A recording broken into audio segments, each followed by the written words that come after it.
Praise the Lord. I am Amrita Joseph Sikvera. I am so happy to be with you. And now we are going to meditate. Psalm chapter 27 verse 14. स्तोत्रसंहितेचा 27वा अध्याय 14वे वचन आज आपण पाहणार आहोत. परमेश्वराची प्रतीक्षा कर, खंबीर हो, हिम्मत बांध, परमेश्वराची प्रतीक्षा कर. हालेलुया.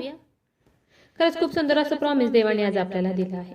देवाचं वचन आज तुम्हाला काय म्हणत आहे ते ऐका. माझ्या मुला, माझ्या मुली, तू परमेश्वराची प्रतीक्षा कर, हिम्मत बांध, खंबीर हो आणि तू फक्त परमेश्वराचीच प्रतीक्षा कर. त्याच्या दयेची प्रतीक्षा करतात ते कधी लज्जित होत नाही. जे देवाची वाट पाहतात ते कधी फजित होत नाही आणि त्यांना त्यांच्या प्रार्थनेचं उत्तर मिळतंच. लुका शुभवर्तमान याचा 18वा अध्याय 1 ते 8 वचनात आपण पाहतो की त्याने सर्वदा प्रार्थना करावी व थकू नये त्याविषयी त्याने त्यांना एक दाखला सांगितला. कोणा एका नगरात एक न्यायाधीश होता. तो देवाचे भय बाळगत नसे व मनुष्याची पर्वा करत नसे. आणि त्याच नगरात एक विधवा होती. ती त्याच्याकडे सतत वारंवार येऊन म्हणत असे की माझा न्याय करा, माझा न्याय करा. तरी बराच काळापर्यंत तो ते करेना. पण शेवटी त्याने आपल्या मनास म्हटले, जरी मी देवाचे भय बाळगत नाही, मनुष्याची पर्वा करत नाही, तरी ही विधवा मला त्रास देते, म्हणून मी हिचा न्याय करेन, नाहीतर ही रोज येऊन मला अगदी रंजीस आणेल. तेव्हा प्रभूने म्हटले, अन्यायी न्यायाधीश काय म्हणतो ते ऐका. तर देवाचे जे निवडलेले रात्रंदिवस त्याचा धावा करतात, त्यांचा न्याय तो करणार नाही का? आणि त्याविषयी तो विलंब लावेल का? मी तुम्हाला सांगतो, तो त्यांचा न्याय लवकर करेल. हालेलुया. ह्या वचनावरून आपल्याला काय कळते? सर्वात महत्वाचं म्हणजे वचन सांगते की त्याने सर्वदा प्रार्थना करावी व थकू नये. ह्याविषयी त्यांना एक दाखला दिला. कशाविषयी सांगितला? तर सर्वदा प्रार्थना करावी, विनंती करावी व थकू नये म्हणून. काय करू नये? तर ते थकू नये, नाराज होऊ नये, निराश होऊ नये, तर विश्वासाने देवाला हाक मारतच राहावे, विनंती करतच राहावे, न थकता न दमता देवाची त्यांनी वाट पाहत राहावी.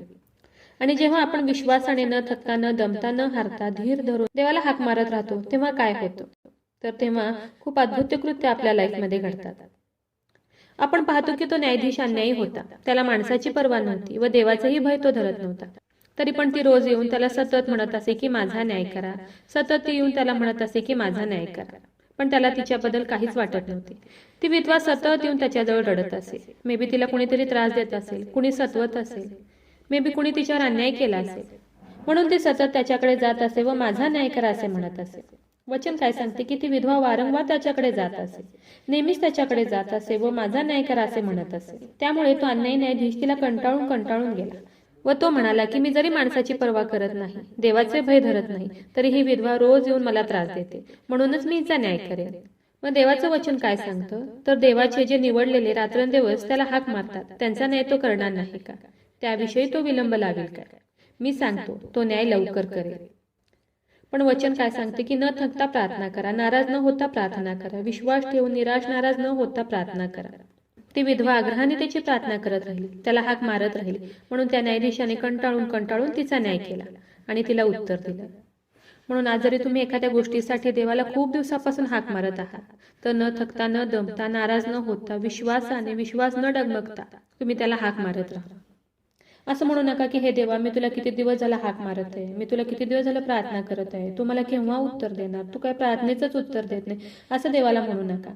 तर त्या स्त्रीप्रमाणे वारंवार देवाला हाक मारतच राहा, न थकता न दमता विश्वासाने त्याला हाक मारतच राहा. एक दिवस देवाला तुमची दया येईल, देवाला तुमचा कळवळ येईल आणि एक दिवस देव तुमचा न्याय करेल. तुम्ही गाळलेल्या अश्रूंचे तो उत्तर देईल. म्हणून वचन सांगतं की जे रात्रंदिवस त्याला हाक मारतात त्याचा न्याय तो करणार नाही का? आज तुम्ही खूप दिवसापासून त्याला हाक मारत असाल, तर न थकता न दमता खूप विश्वासाने त्याला हाक मारा. त्याला असं हाक मारा की अहो दाविदाचे पुत्र, माझ्यावर दया करा. अहो दाविदाचे पुत्र, तुम्ही माझ्यावर दया करा.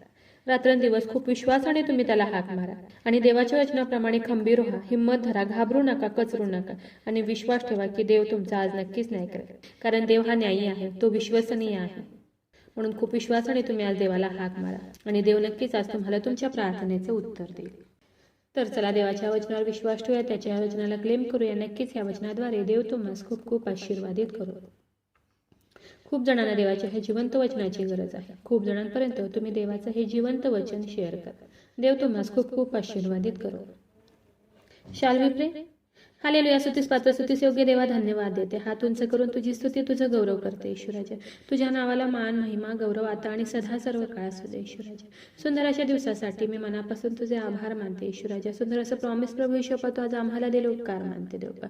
हो देव बाप्पा, तुझं वचन सांगते की परमेश्वराची प्रतीक्षा कर, खंबीर हो, हिंमत बांध, परमेश्वराचीच प्रतीक्षा कर. हो देव बाप्पा, खरंच खूप सुंदर प्रॉमिस देव बाप्पा तू आज आम्हाला दिले उपकार मानते ईश्वराच्या. हो देव बाप्पा, जेवढ्याने तुझं आजचं हे वचन ऐकलंय प्रभू ईश्वर त्या प्रत्येकाला तू आज आशीर्वादित कर प्रभू ईश्वर. आणि हो देव बाप्पा, जे तुझी प्रतीक्षा करत आहे प्रभू ईश्वर, धीर धरून खंबीर होऊन देव बाप्पा, हिंमत बांधून जे तुझी प्रतीक्षा करत आहे, तुझ्या दयेची प्रतीक्षा करत आहेत प्रभू ईश्वर, त्या प्रत्येकासाठी विनंती करत आहे देव बाप्पा, तू आज त्यांच्याकडे वळून पहा प्रभू ईश्वर आणि त्यांना त्यांच्या प्रार्थनेचं उत्तर दे प्रभू ईश्वर. जे तुझी वाट बघत आहे देव बाप्पा, त्यांना त्यांच्या वाट पाहण्याचं उत्तर दे, त्यांना त्यांच्या देव बाप्पा प्रार्थनेचं उत्तर दे देव बाप्पा. दया कर ईश्वराच्या. माझा विश्वास आहे ईश्वराच्या, तू माझी प्रार्थना ऐकलेली. हो देव बाप्पा, आग्रहाची विनंती करत आहे प्रभू ईश्वर, जेवढ्या प्रेयर रिक्वेस्ट आले तुझ्या हातात देते. प्रत्येकाची प्रत्येक गरज नासरत कर ईश्वर, तुझ्या नावात तू पूर्ण कर. आग्रहाची विनंती करत आहे प्रभू ईश्वर, जेवढे लोक आजारी आहेत, त्रासात आहेत, संकटात आहेत, हॉस्पिटलमध्ये आहेत देव बाप्पा, त्या प्रत्येकासाठी विनंती करत आहे. तुझं स्वर्गीय सामर्थ्य तू त्यांच्याकडे पाठवून दे देव बाप्पा आणि तू त्यांना स्पर्श कर आणि बरं कर प्रभू ईश्वर. माझा विश्वास आहे ईश्वराच्या, तू माझी प्रार्थना ऐकलेली.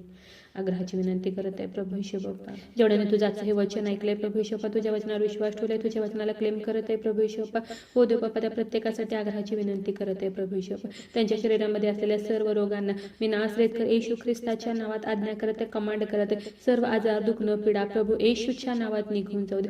सर्व शारीरिक व्याधी नासरेतकर येशू ख्रिस्ताच्या नावात निघून जाऊ दे.